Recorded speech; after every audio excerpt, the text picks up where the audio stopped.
I have a Hisense Android TV here. I'm going to show you how to reset the picture.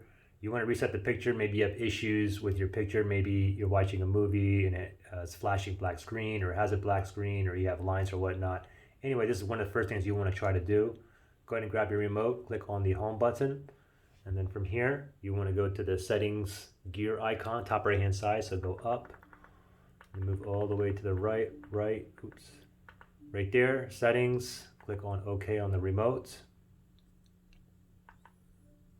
Then from here, we want to go all the way down to device preferences, right there, click on OK on the remote. And then from here, we're just going to go down to where it says picture, right here, tap on OK on the remote. And now just go all the way down to the very bottom here. And it says restore to defaults. Okay, so go ahead and click on OK on the remote. Do you want to reset all? And make sure it's selected on yes. Click on OK. OK right there. Give this 1 second. And voila. Pretty simple. You're done. So hopefully your TV is working. If you had picture issues before. All right, good luck.